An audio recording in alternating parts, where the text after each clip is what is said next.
The carriage wheel snapped in half on the muddy road, and Elise Hartley was thrown forward into the rain before she understood what was happening. Her basket of bread rolled into the ditch. The horse screamed and reared, and for one terrifying second she thought the whole cart would tip over on top of her.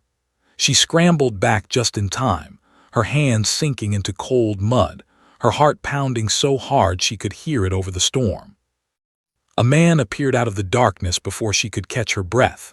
He was tall, soaked to the bone, wearing plain brown clothes that marked him as a laborer, not a gentleman. He grabbed the horse's bridle with both hands and spoke to the animal in a low, steady voice until it calmed. Then he turned to Elise and held out a hand to help her up. "Are you hurt?" he asked. "No, just frightened," she said, taking his hand. His grip was firm, his palm rough with calluses. "Thank you. I thought I was going to lose the cart, the horse, everything." "You still might lose the wheel," he said, kneeling to examine it. "But not tonight if we're careful." His name, he told her, was Adrian. He said he worked as a groundskeeper on the Ashcombe estate nearby, and that he was walking back from the village when he heard the crash. Elise did not know that the man kneeling in the mud beside her, fixing her broken wheel with quick and capable hands, was in truth Adrian Velmont, Duke of Velmont, one of the wealthiest and most talked-about men in the entire region. She did not know that he had left his grand house 3 weeks earlier, given false papers to the Ashcombe family, and taken on the life of a common worker, so that no one would ever again love him only for his title. He worked in silence for several minutes, and Elise found herself watching him instead of the storm. There was something calm about the way he moved, something that did not match the rough clothes he wore, but she pushed the thought aside. It was not her place to wonder about a stranger's past. "There," he said at last, standing and wiping his hands on his trousers. "It will hold until you reach home, but you should have it properly repaired tomorrow." "I will, thank you again. I don't know what I would have done if you hadn't come along." "You would have managed," he said simply. "People usually do." She laughed despite the rain still falling around them. "That's a strange thing to say to someone you just saved." "Perhaps, but I've found it's usually true." He studied her for a moment, water dripping from his dark hair. "You're the new companion at the Ashcombe house, aren't you? I've seen you in the garden with Mrs. Ashcombe." "Yes, Elise Hartley. I look after her in the mornings and help with the household accounts in the afternoons." "A useful person to know, then," he said, and there was the faintest hint of a smile at the corner of his mouth. "I should let you get home before the road floods further." "Will I see you again?" The question left her lips before she could stop it, and she felt her cheeks warm despite the cold rain. "The estate is not large," he said. "I imagine our paths will cross." He helped her back onto the cart, checked the wheel one final time, and stepped back into the darkness of the storm without another word. Elise sat there for a moment, watching the place where he had disappeared, before finally urging the horse forward toward home. She did not know it yet, but that stranger in the rain would change the entire course of her life. And he did not know it yet either, though as he walked back toward the servants' quarters of his own estate, disguised as nothing more than a groundskeeper, he found himself thinking of her steady eyes and her quick laugh far more than he intended to. The next morning the sun had returned, and the storm felt like a distant memory except for the mud that clung stubbornly to every path on the estate. Elise woke early, as she always did, and made her way to the kitchen to prepare Mrs. Ashcombe's breakfast tray. The older woman was kind but frail, and she relied on Elise for nearly everything now that her own children had grown and moved away. Elise did not mind. She had come to the Ashcombe estate 2 years earlier after her own parents passed, with nothing but a small trunk of clothes and a letter of recommendation from her old school teacher. The position had saved her from a life of uncertainty, and she was grateful for it every single day. As she crossed the garden with the tray balanced carefully in her hands, she saw him again. Adrian was kneeling beside a broken fence post near the rose bushes, hammering a new plank into place with steady, even strokes. He looked up when he heard her footsteps and nodded a greeting. "Good morning," she said, stopping a few feet away. "I hope your walk home wasn't too difficult after last night." "It wasn't easy," he admitted, "but I've had worse nights." "I wanted to thank you properly. Would you like to join the staff for breakfast this morning? Cook always makes far too much." He hesitated for a moment, and something flickered across his face that she could not quite read. Then he shook his head. "I've already eaten, but thank you for the offer. Not everyone would think to include a groundskeeper." "Why wouldn't I?" she asked, genuinely puzzled. "You helped me last night when you didn't have to. That deserves more than a breakfast invitation, honestly." "Most people around here don't see it that way," he said quietly. "The staff keep to their own ranks. The gardeners eat with the gardeners. The house staff eat with the house staff. And no one eats with someone who works in the stables and the fields the way I do." "That sounds lonely." "It has its advantages," he said, though his voice had grown softer, almost thoughtful. "You learn quickly who treats you well because they mean it, and who treats you well because they think you might one day be useful to them." Elise considered this for a moment, shifting the tray in her hands. "I suppose that's true of everyone, not just groundskeepers. People can be strange about who they choose to be kind to." "Yes," he said, and this time the small smile reached his eyes. "They can." She continued on toward the main house, but something about the conversation stayed with her throughout the day. There was a thoughtfulness in the way he spoke that she had not expected from a man who worked with his hands from sunrise to sunset. She found herself hoping she would see him again before the day was through. And she did, twice more, once near the stables and once by the well, where she brought him a cup of water without being asked, and he thanked her as though it were the greatest kindness anyone had shown him in years. What Elise did not know was that Adrian was watching her just as closely as she was watching him, though for very different reasons. 3 years earlier, a woman named Caroline had claimed to love him deeply, had spoken of quiet cottages and simple lives together, only to reveal in the end that she had known his true identity from the very beginning, and had been counting the days until she could call herself a duchess. The betrayal had cut him more deeply than he ever admitted to anyone, not even his own brother. Since then, he had trusted almost no one, and he had made a quiet promise to himself that the next time he allowed someone into his heart, he would know for certain that they loved the man and not the title. The Ashcombe estate had seemed like the perfect place to test that promise. Far enough from his own lands that no one would recognize him, small enough that he could observe the household closely, and run by a family known for treating their staff fairly.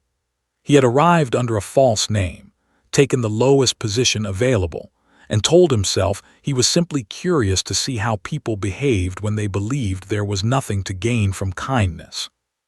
He had not expected to meet someone like Elise so quickly. He had not expected the warmth in her eyes when she offered him breakfast, or the way she brought him water without a second thought, as though caring for a stranger was simply the most natural thing in the world. Every instinct told him to keep his distance, to remember that this was meant to be an observation and nothing more. But as the days passed, he found that keeping his distance from Elise Hartley was proving far more difficult than he had ever imagined. By the end of the first week, a quiet routine had formed between them. She would bring him water at midday. He would walk her part way home in the evenings when their paths happened to align, always careful to stop before they reached the main road where others might see. They spoke of small things at first, the weather, the roses, the strange habits of the estate's oldest horse, but slowly the conversations grew deeper. She told him about her parents, about the schoolteacher who had helped her find her position, about her quiet hope that one day she might save enough to open a small shop of her own. He listened more than he spoke, careful never to reveal too much about his past, though he found himself wanting to tell her everything. One evening, as the sun set gold and orange over the fields, Elise turned to him with a question that caught him off guard. "Why do you never talk about your family?" she asked. You've asked me about mine a dozen times, but you never mention your own." Adrian was quiet for a moment, choosing his words carefully. "My family is complicated," he said finally. "There are things about them that I'm not ready to explain yet, but I promise you it isn't because I don't trust you." "You don't have to explain anything you're not ready to explain," she said gently. "I only asked because I care, not because I expect an answer." Those words settled into his chest like something warm and unfamiliar. No one had ever said something like that to him before, not without wanting something in return. He looked at her standing there in the fading light, mud still on the hem of her simple dress from a day of hard work, and he understood with sudden and startling clarity that whatever test he had set out to run on this estate, he was no longer entirely in control of the outcome. Elise Hartley was kind, truly and completely kind, not because she believed it might benefit her, but because it was simply who she was. And that realization frightened him more than any storm ever could. A carriage came thundering up the long drive of the Ashcombe estate 3 weeks later, moving so fast that the gravel scattered in every direction, and the birds burst from the trees along the road. Elise, who was crossing the courtyard with an armful of linens, stopped and shielded her eyes to watch it approach. The carriage bore a crest she did not recognize, gold and deep blue, and the horses pulling it were clearly bred for speed rather than farm work. Whoever was inside was either in a great hurry or accustomed to announcing their arrival with force. The door swung open before the carriage had fully stopped, and a young man leaped down, laughing at his own recklessness. He was handsome in an easy, confident way, with sandy hair that fell carelessly across his forehead and clothes far too fine for a country estate. He looked around the courtyard as though he owned it, which, in a sense, was closer to the truth than anyone there could have guessed. "Julian Velmont," he announced to the gathering staff, sweeping into a theatrical bow. "I am here to see my dear friends the Ashcombes, and I apologize in advance for the noise. My driver believes speed is a personal virtue."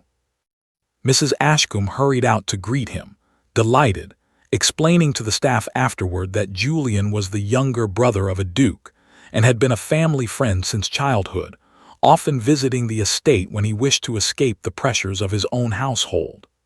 Elise watched the commotion from a distance, curious about this charming stranger who had arrived like a small storm of his own. She did not connect him, not even for a moment, to the quiet groundskeeper she had grown so fond of. Why would she? Adrian had never once suggested he had any connection to nobility, and the idea seemed impossible. A duke's brother did not spend his days sleeping in the servants' quarters and mending fences. Adrian, however, felt his stomach drop the instant he heard his brother's voice ringing across the courtyard. He had chosen the Ashcombe estate precisely because it was far from his own circles, precisely because no one who knew him would ever think to look for him here. He had not accounted for Julian's habit of visiting old family friends whenever he grew restless in the city. He kept to the far side of the grounds for the rest of the afternoon, working near the orchard where he was least likely to be seen, his mind racing through every possible outcome. If Julian recognized him, the entire careful arrangement would collapse. Elise would learn the truth not from his own mouth in his own time, but by accident, torn open by his brother's careless enthusiasm. He needed to speak with Julian before that happened quietly and convince him to keep the secret. That evening he found his chance. Julian had wandered out to the stables alone, admiring one of the horses, when Adrian approached from the shadows of the barn. "You," Julian said, squinting in the low light. Recognition crossed his face slowly, then all at once, his eyes widening. "Adrian, what in the world are you doing dressed like a farmhand?" "Keep your voice down," Adrian said sharply, glancing toward the house. "Please, I need you to say nothing about who I am, not to the Ashcombes and especially not to anyone else on this estate." Julian stared at him as though he had grown a second head. "You're the Duke of Velmont. You own 3 estates larger than this entire property. Why on earth are you hiding here pretending to be a groundskeeper?" Adrian exhaled slowly and told his brother the truth, or at least enough of it. He spoke of Caroline, of the humiliation of discovering her true motives, of his growing certainty that no one would ever love him honestly so long as his title stood between them and their true feelings. He explained that he had come to the Ashcombe estate to live simply, to see how people treated him when there was nothing to be gained, and that it had, against all his expectations, been working. Julian listened with unusual patience for someone so naturally restless, and when Adrian finished, he let out a long, low whistle. "So you've been living as a common worker for weeks, just to prove a point to yourself." "Something like that." "And has it worked? Has anyone here been unkind to you, thinking you were beneath them?"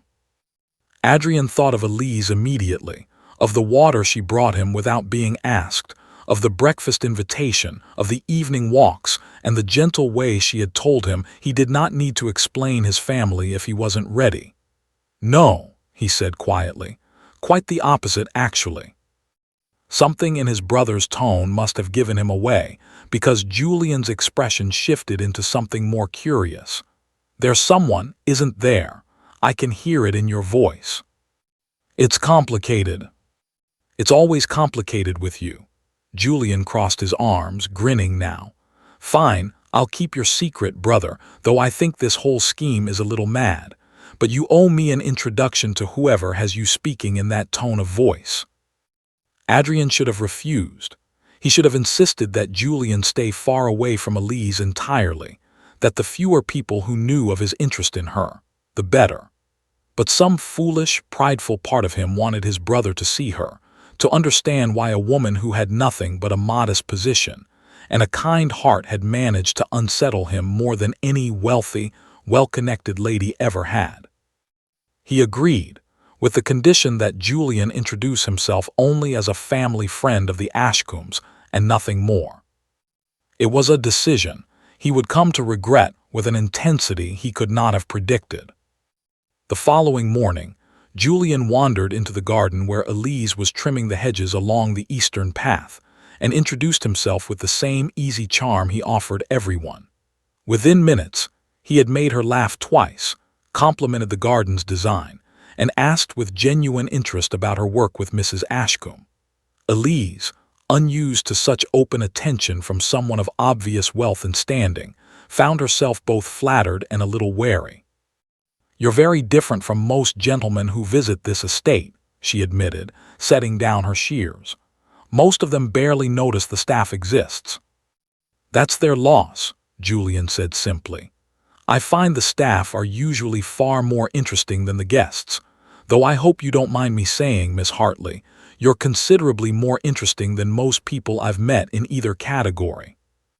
She blushed despite herself, unsure how to respond to such directness. From across the garden, half hidden by the orchard trees, Adrian watched the exchange with a tightness in his chest that he had not expected and did not entirely welcome. He told himself it was simply concern, that he was watching to make sure Julian did not accidentally reveal too much.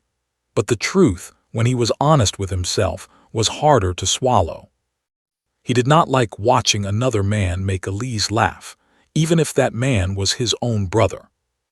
Over the following days, Julian extended his visit far longer than he had originally planned, finding reasons to linger in the garden, to walk with Elise in the evenings, to bring her small gifts of wildflowers he claimed to have picked himself, though Adrian suspected the truth was closer to bribing one of the younger gardeners.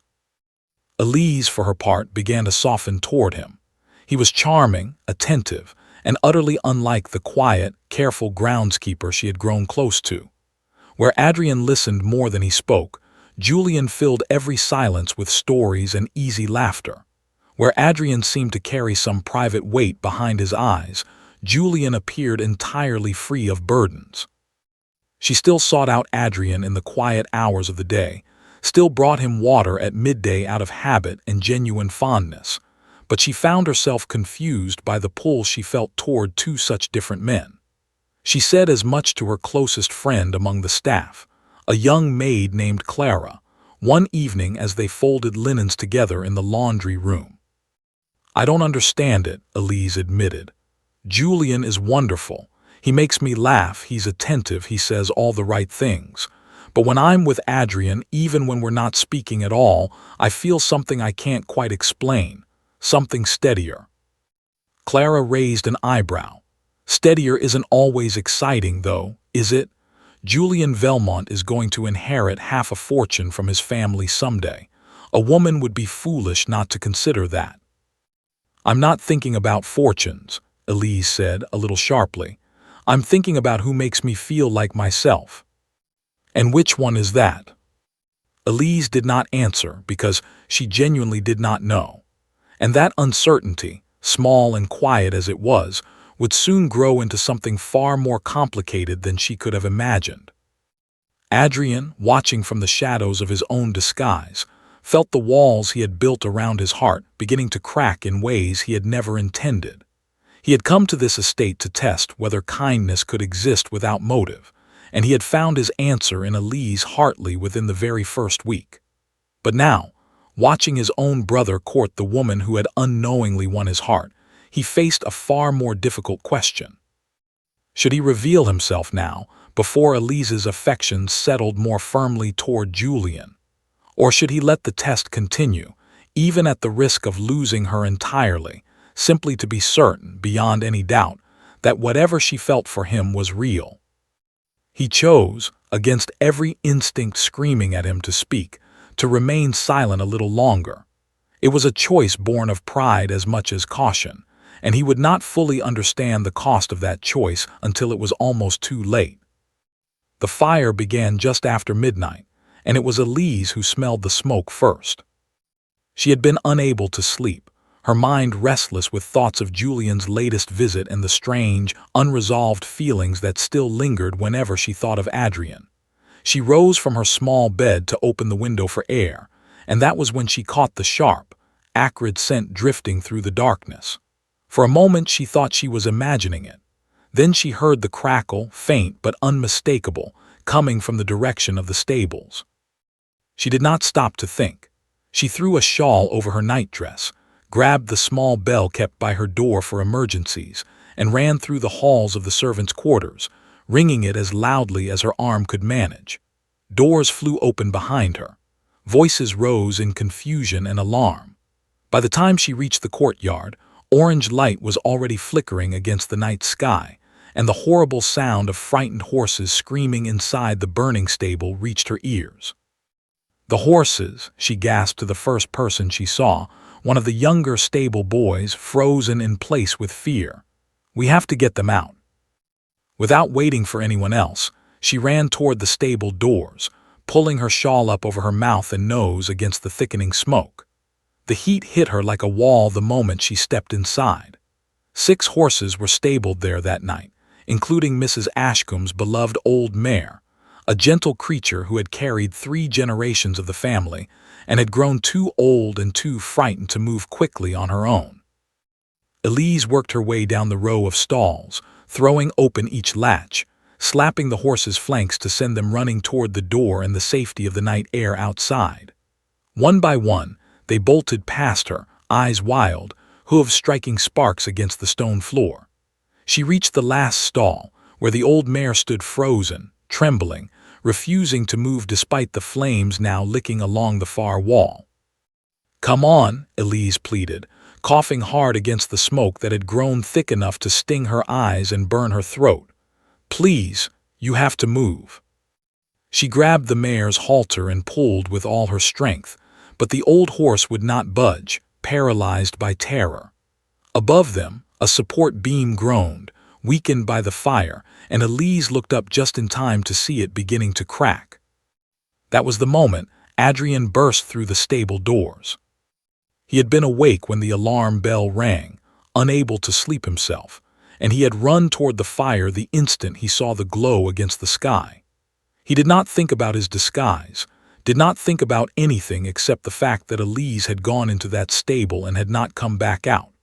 He found her in the last stall, straining against the terrified mare, smoke curling around them both, and he did not hesitate. "Get behind me," he ordered, his voice cutting through the chaos with an authority that startled her, though she had no time to question it. He grabbed a length of rope hanging nearby, looped it firmly around the mare's neck, and pulled with a strength that came from somewhere deeper than simple determination. At the same moment, he placed his other hand firmly on Elise's back and pushed her toward the door. "Go," he shouted, "now."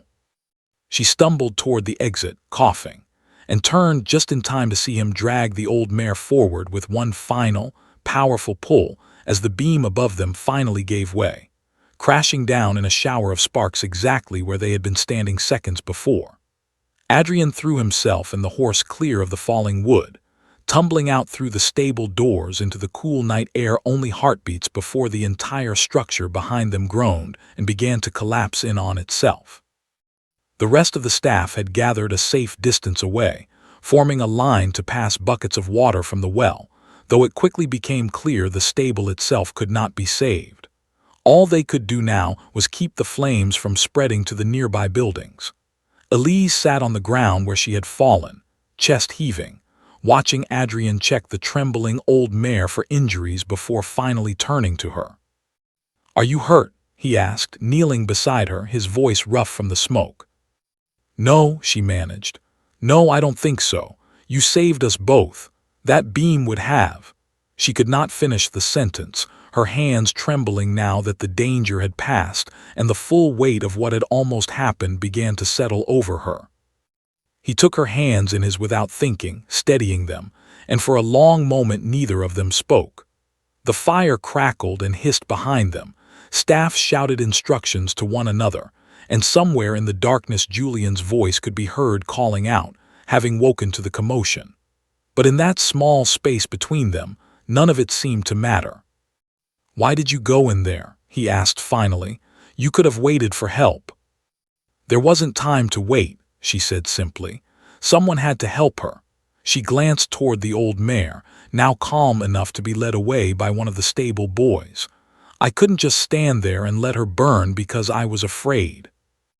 Adrian looked at her for a long moment, smoke-streaked and trembling and utterly unconcerned with the danger she had put herself in.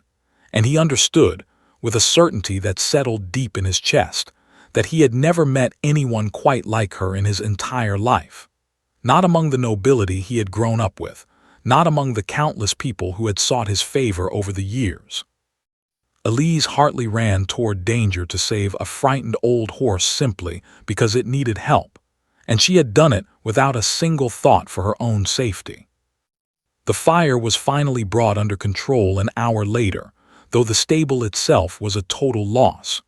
In the exhausted aftermath, as staff and family alike gathered in the courtyard to account for everyone and assess the damage, Mrs. Ashcombe, still shaken but grateful beyond words, took Elise's hands in her own. "You saved my Bella," the old woman said, tears in her eyes. "That horse has been with this family for 20 years. I don't know how to thank you." "I only did what anyone would have done," Elise said, though her voice was still hoarse from the smoke. "No," Mrs. Ashcombe said firmly. "Not everyone would have done what you did tonight. Don't diminish it." Julian arrived at her side moments later, having finally made his way through the chaos, his usual easy charm replaced by genuine concern. "I heard what happened," he said, taking her hand. "You could have been killed. Promise me you won't do something so reckless again." "I can't promise that," Elise said, managing a tired smile. "Not if it means letting an animal die when I could have helped." Julian studied her for a moment, something shifting behind his eyes, and Adrian, watching from a short distance away, recognized the look immediately.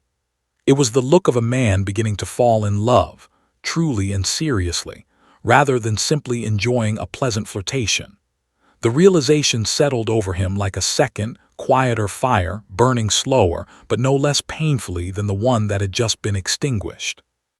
In the days that followed the fire, the entire estate seemed to draw closer together, bonded by the shared danger they had survived.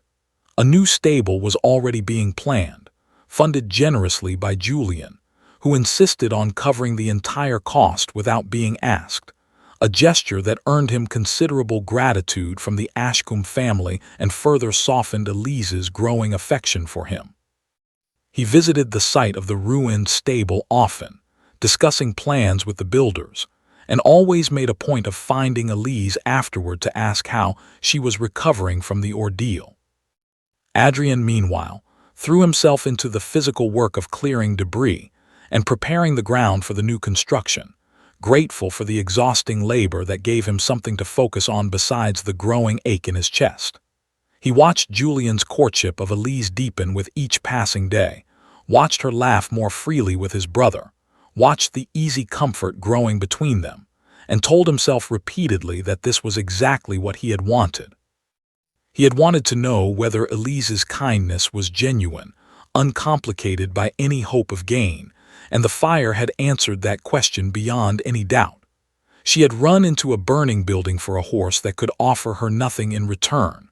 There was no test left to run, no doubt left to resolve. And yet he said nothing. Part of him told himself he was protecting Elise from the complications his true identity would bring, from the scandal and scrutiny that came with being courted by a duke. Part of him told himself that Julian deserved a fair chance, that his brother's feelings, however recently developed, were no less real for their speed. But the truest part of him, the part he was most reluctant to examine, understood that he was simply afraid. Afraid that if he revealed himself now, Elise would see only the title after all, that the genuine connection they had built in those quiet weeks before Julian's arrival would be forever tangled up with questions of wealth and rank that he had wanted, more than anything, to avoid. One evening, nearly 2 weeks after the fire, Elise found him alone near the orchard, sitting on an overturned crate, staring out at the fields as the sun set behind the hills. She approached quietly and sat beside him without asking permission, a familiarity that had grown naturally between them over the preceding weeks. "You've been distant lately," she said.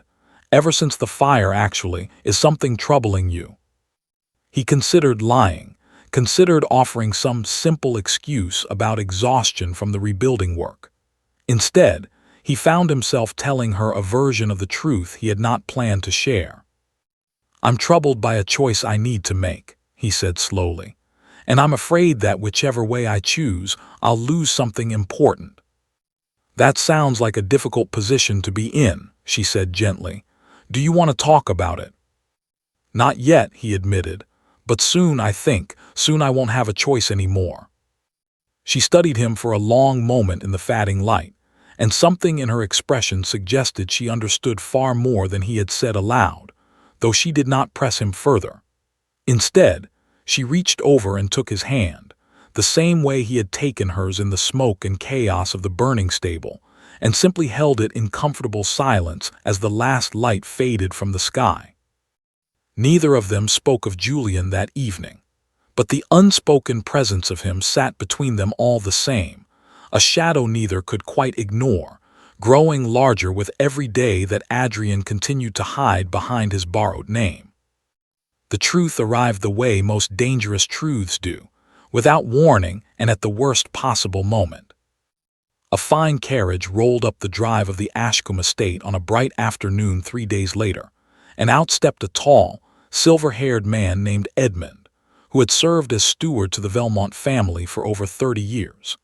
He had grown worried when weeks passed without word from the Duke, and after learning through careful inquiry that Julian had been seen visiting the Ashcombe estate, he had decided to come see for himself whether his young master might be found there as well. He found Adrian in the garden, kneeling beside the roses, and the moment he saw him, he forgot every ounce of the careful discretion he had planned to exercise. "Your Grace," he called out, relief flooding his voice. "Thank heavens, your mother has been beside herself with worry. She feared something terrible had happened to you." The words rang out across the garden with terrible clarity, loud enough to reach the small group gathered near the garden entrance, which included, as terrible luck would have it, both Elise and Julian, who had come to walk together after their midday meal. Elise froze mid-step. For a moment she thought she had misheard, that some trick of the wind had distorted the steward's words into something they could not possibly mean. But Adrian's face, pale and stricken as he turned toward the sound of his own name, told her everything she needed to know. "Your Grace," Edmund repeated, oblivious to the devastation his words had caused, bowing formally. "I apologize for the interruption, but your mother insisted I find you at once." "Adrian," Elise said quietly, and the single word carried more weight than any accusation could have. "You're a duke." The garden fell into a terrible silence. Julian, who had known the truth all along, looked between his brother and Elise with dawning horror, understanding immediately the magnitude of what had just happened. Adrian stood slowly, his hands trembling slightly at his sides, and for the first time since he had arrived at the Ashcombe estate, he had no idea what to say. "Elise," he began, taking a step toward her, "let me explain. You lied to me." Her voice was steady, but there was a rawness underneath it that cut him far more deeply than any anger could have. "For weeks, you let me believe you were a groundskeeper. You let me bring you water and share meals with you and tell you things I've never told anyone, and the entire time you were laughing at me, weren't you?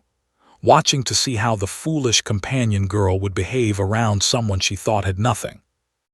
"I was never laughing at you," he said, his voice breaking slightly.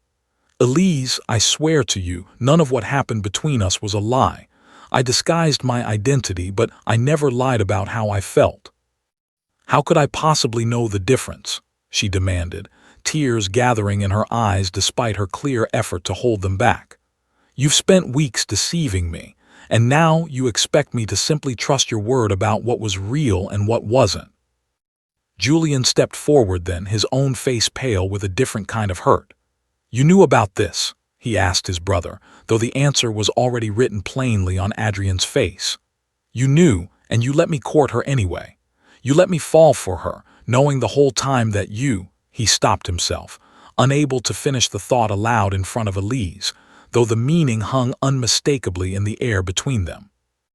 "I should have told you both sooner," Adrian admitted, the words feeling hollow even as he spoke them. "I know that now. I was afraid, and my fear cost me the chance to do this the right way." "Afraid of what?" Elise asked. "Afraid I would love your title instead of loving you. Do you have any idea how insulting that is? You decided, all on your own, without ever giving me the chance to prove otherwise, that I couldn't be trusted with the truth." "That's not fair," Adrian said, though even as the words left his mouth he understood how weak they sounded. "Someone I trusted once used exactly that kind of deception against me. I was trying to protect myself from being hurt that way again." "And in trying to protect yourself," Elise said, her voice finally breaking, "you hurt me instead. You hurt your own brother. Was that worth it, Adrian? Was your test worth all of this?" He had no answer for her, none that would not sound like another excuse, and his silence stretched out between them until it became its own kind of answer. Elise looked at him for one final, long moment, her expression a painful mixture of grief and anger and something that might once have been affection. And then she turned and walked away, back toward the house, without another word. Julian did not follow her immediately. Instead, he turned to his brother, and the look on his face held none of its usual easy charm. "You should have told me the truth from the very beginning," he said quietly. "Not for her sake, for mine. I've never once lied to you, Adrian. I deserved better than to be part of your game without knowing it." "It was never meant to be a game," Adrian said, but Julian was already walking away, following the path Elise had taken, though he stopped short of the house, apparently unwilling to intrude on whatever private grief she needed to process alone. Edmund, still standing awkwardly nearby, cleared his throat. "I apologize, Your Grace. I did not realize the sensitivity of the situation." "It isn't your fault," Adrian said heavily. "The fault is entirely my own." He spent that night alone in the small quarters he had occupied for weeks as a groundskeeper, staring at the ceiling, replaying every choice that had led him to this moment. He thought of the first evening in the storm, of Elise's laughter and her steady kindness, of the water she brought him without being asked, of the way she had held his hand in the fading light and told him she was there if he needed to talk. He thought of the fire, of her running into the burning stable without a single thought for herself, and he understood now, with painful clarity, that he had never truly needed to test her kindness at all. It had been obvious from the very first night. His pride and his fear had simply refused to let him see it clearly enough to act on it in time. Word of the Duke's true identity spread through the Ashcombe estate within a single day, and the change in atmosphere was immediate and uncomfortable. Staff who had treated him as an equal now bowed and stammered whenever he passed. Mrs. Ashcombe, though gracious as ever, seemed uncertain how to behave around a man she had unknowingly employed as a servant for weeks. Adrian found the sudden deference far more isolating than the quiet camaraderie he had enjoyed before, and it only deepened his understanding of what he had lost by hiding the truth for so long. Elise, for her part, withdrew almost entirely, throwing herself into her duties with Mrs. Ashcombe and avoiding the garden paths where she might encounter either brother. She was hurt, deeply and thoroughly, not simply by the deception itself, but by the realization that she had come dangerously close to giving her heart to two different men without ever truly knowing either of them completely. She spent long hours turning the situation over in her mind, trying to untangle her genuine feelings from her wounded pride, and finding the two nearly impossible to separate. Julian sought her out 3 days later, finding her in the garden where the roses Adrian had once tended were now beginning to bloom fully in the summer sun. He approached carefully, aware that his own feelings were tangled up in a situation far more complicated than he had ever anticipated. "I owe you an apology," he said, "not for courting you, because I don't regret a single moment of that, but for not realizing sooner what was happening between you and my brother. I should have seen it. Looking back, it was obvious." "There's nothing for you to apologize for," Elise said, though her voice remained heavy with unresolved hurt. "You didn't deceive me, Julian. You were honest with me from the very first conversation we had." "Perhaps," he said, "but I also watched my brother's face every time you laughed at something I said, and I told myself I was imagining things, because acknowledging it would have meant giving up something I wanted for myself." He paused, looking out over the garden. "I care for you, Elise. I want you to know that much is entirely true, but I don't think what I feel for you is the same as what exists between you and Adrian, even if neither of us wanted to admit it." Elise felt tears threatening again, though for different reasons this time. "I don't know what I feel anymore," she admitted. "I trusted him completely, and it turns out I didn't know him at all." "I think you knew him better than almost anyone," Julian said gently.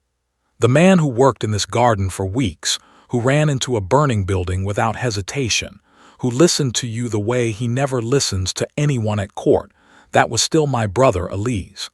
The disguise changed his circumstances. It didn't change who he actually is underneath them." She did not answer, but his words settled into her thoughts in the days that followed, slowly softening the sharpest edges of her anger, though the hurt itself remained raw and unresolved. She was not yet ready to forgive Adrian, not yet ready to trust that the connection between them had been as genuine as it felt in those quiet evening conversations before everything fell apart. But somewhere beneath the hurt, a small and stubborn part of her heart refused to let go of the memory of his hand steadying hers in the smoke-filled darkness of that terrible night, and the way he had looked at her afterward, as though she were the bravest person he had ever known. Whether that memory would be enough to bridge the distance now standing between them remained, for the moment, entirely uncertain. 10 days passed before Adrian found the courage to approach her again. He had spent that time in quiet reflection, resisting the urge to return to his own estate and put the entire painful episode behind him. Edmund had urged him to come home, reminding him that his mother worried, and that matters of the dukedom required his attention.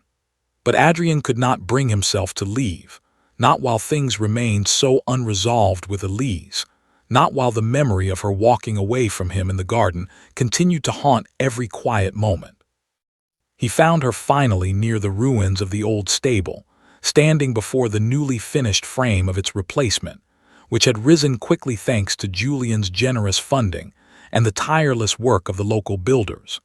She heard his footsteps and turned, her expression guarded but no longer entirely closed to him, which he took as the smallest possible sign of hope. "I've been thinking about how to say this properly," he began, "and I still don't think I've found the right words. But I owe you the truth, all of it, without any more hiding." She said nothing, but she did not walk away either, and he took that as permission to continue. "3 years ago I was engaged to a woman named Caroline," he said. "She told me she loved me, spoke of wanting a simple life together, of not caring at all for wealth or status. I believed her completely, because I wanted so badly for it to be true. Then I discovered, quite by accident, a letter she had written to her sister describing exactly how long she intended to wait before revealing that she had known my identity from the very start, and how carefully she had planned every word and every gesture to secure my affection, and eventually, my title." Elise's expression softened slightly, though she remained silent, listening. "After that," he continued, "I found it nearly impossible to trust anyone's affection. I began to wonder whether it was even possible for someone to care for me without the title influencing them in some way, consciously or not. So when the opportunity arose to live quietly on this estate, unrecognized, I told myself I would use the time to answer that question once and for all." He paused, looking down at his hands. "I did not expect to find the answer so quickly, or so completely, in you." "Then why didn't you tell me the truth once you knew?" Elise asked, her voice quieter now, though still edged with hurt. "The night of the fire, if not before. You saved my life that night, Adrian. I held your hand afterward. That would have been the moment to be honest with me." "I was a coward," he admitted plainly. "I told myself I was protecting you, protecting what we had built, but the truth is I was afraid. Afraid that once you knew, everything would change between us, that you would begin seeing the Duke instead of the man you had come to know. I let that fear cost me weeks I can never get back, and it cost you a pain I never intended to cause." "It cost your brother something too," she said. "He cared for me, Adrian, genuinely, and you let him fall for me without ever telling him the full truth of your own feelings."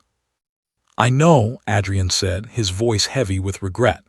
"I've apologized to him, though I'm not certain any apology could fully account for what I did.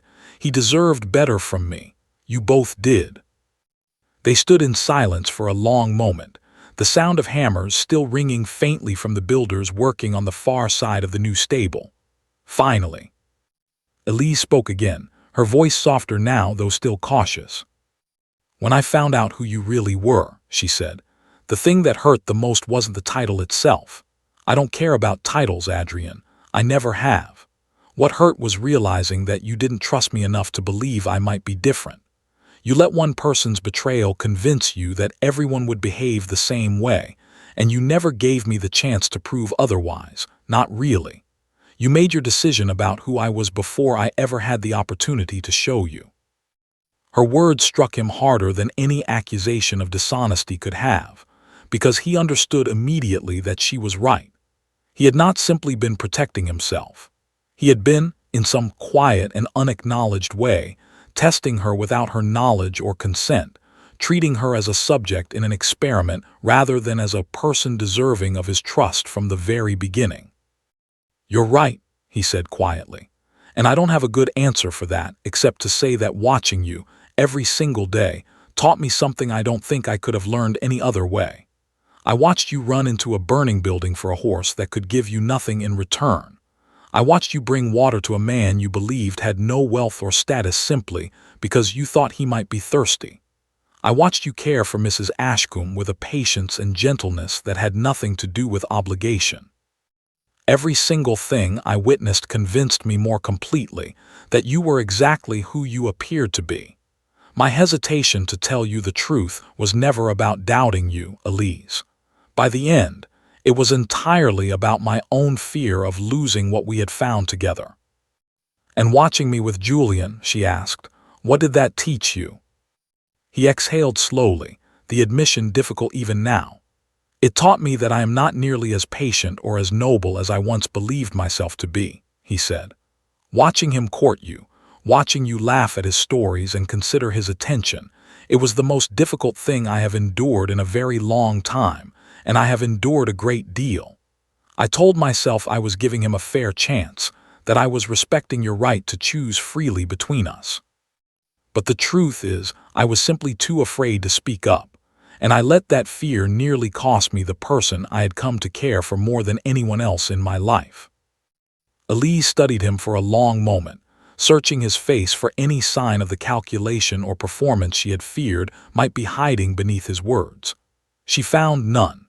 What she found instead was a man laid entirely bare before her, stripped of every title and every advantage he might have used to sway her, offering her nothing but the plain and difficult truth. "I need time," she said finally. "What happened hurt me, Adrian, more than I think you fully understand. I'm not ready to simply forget that and move forward as though nothing happened." "I understand," he said, and he meant it completely. "I won't push you. I only wanted you to know the truth, all of it, and to know that whatever you decide, I will respect it." He turned to leave, giving her the space she had asked for, but she called out to him before he had taken more than a few steps. "Adrian," she said, and when he turned back, her expression had shifted into something gentler, though still uncertain. "The night of the fire, when you pulled me and Bella clear of that beam, I've thought about that moment more than almost anything else these past weeks. You didn't hesitate, not for a single second. Whoever you truly are underneath the title, that person ran into danger without a moment's thought for me, and for an old horse who could offer you nothing in return." She paused, gathering her thoughts. "I think that's the man I fell for. I just need to be certain the title hasn't changed him." "It hasn't," he said quietly. "If anything, these past weeks have reminded me who I actually want to be, far more clearly than any amount of time spent managing estates and attending formal dinners ever could." She offered him the smallest, most cautious of smiles, and though it was not forgiveness, not yet, it was something, a small opening in a door that had seemed entirely closed only moments before. Over the following weeks, Adrian remained at the Ashcombe estate, no longer disguised, but no less patient in his efforts to rebuild what his deception had damaged. He worked alongside the builders finishing the new stable, insisted on contributing his own funds toward its completion despite Julian's earlier generosity, and made a point of treating every member of the household staff with the same respect he had shown them when he believed himself to be one of them. Slowly, carefully, Elise allowed herself to spend time with him again, first in small moments, a shared meal here, a quiet conversation there, and gradually in longer stretches as the trust between them began, tentatively, to rebuild itself. Julian, for his part, made peace with the outcome far more gracefully than Adrian had expected. He found Elise one final time before his planned departure back to his own estate, catching her alone near the garden where their courtship had first begun. "I wanted to say goodbye properly," he said, "and to tell you that I don't regret any of it. Not the courting, not the disappointment, none of it. You're a remarkable woman, Elise, and any man would be fortunate to earn your affection." "Thank you, Julian," she said warmly, "for everything, for being honest with me even when it would have been easier not to be." "My brother is a fool for waiting as long as he did to tell you the truth," Julian said, a faint smile returning to his face for the first time in weeks. "But he's not a fool about much else. I've watched him with you, both before and after the truth came out, and I've never seen him care about anyone the way he cares about you. Take that for whatever it's worth." "It's worth quite a lot," she admitted. He nodded, satisfied, and took his leave, climbing into his carriage with a final wave that carried none of the earlier bitterness that had colored their final conversation weeks before. Watching him go, Elise felt a quiet gratitude for the honesty and grace he had shown throughout the entire painful ordeal, and a hope that he would find, in time, a happiness of his own equal to whatever she might build with his brother. It was nearly 2 months after the night of the fire when Adrian finally asked her to walk with him to the place where they had first spoken. Beside the fence, he had been mending the very morning after her carriage accident in the storm. The roses had grown thick and full since then, climbing along the newly repaired posts in a riot of color that neither of them had anticipated when the fence was first built. "I've thought a great deal about how to do this properly," he said, taking her hands in his. "I considered elaborate gestures, formal declarations, everything a duke might be expected to offer, but I think the truth is simpler than any of that. I love you, Elise, not because of anything you can offer me, and certainly not despite anything I might offer you. I love you because of who you are, plainly and completely, the same woman who ran into a burning stable for a frightened old horse, who brought water to a stranger without a second thought, who told a man hiding behind a false name that he didn't owe her any explanations he wasn't ready to give." Tears gathered in her eyes, though this time they carried none of the pain of their earlier conversations. "I love you too," she said softly. "I think I have for longer than I was willing to admit, even to myself. The title never mattered to me, Adrian. It never will. But the man underneath it, the one who pulled me clear of that falling beam and told me the truth even when it cost him everything, that man matters to me more than I can properly express." He drew her into an embrace, and for the first time since the terrible afternoon in the garden when his true identity had been revealed, the tension between them dissolved entirely, replaced by something steadier and more certain than anything either of them had known before. They were married the following spring, in a small ceremony at the Ashcombe estate rather than the grand cathedral tradition might have demanded, surrounded by the staff and friends who had witnessed the truth of their story unfold. Mrs. Ashcombe wept openly throughout the ceremony, insisting she had known from the very beginning that something remarkable was happening beneath her own roof. Julian stood beside his brother as he had always stood beside him, offering a toast at the celebration afterward that spoke warmly of second chances and the particular kind of courage it takes to love honestly, even after being hurt. Elise never forgot the lesson those difficult months had taught her. That kindness offered without expectation of reward was the truest measure of a person's character, and that the deepest connections were built not on titles or fortunes, but on the quiet, ordinary moments when no one was watching and nothing stood to be gained. And Adrian, for his part, learned that the trust he had once believed impossible to find was not something to be tested and measured from a careful distance, but something to be built together, honestly, one difficult and vulnerable truth at a time. In the years that followed, their estate became known throughout the region not merely for its wealth or its standing, but for the warmth with which every visitor, regardless of rank or station, was welcomed within its walls. It was said that the Duke and Duchess of Velmont never forgot what it meant to be treated as nothing more than an ordinary person, and that they carried that memory with them in every kindness they extended to others for the rest of their long and happy lives together.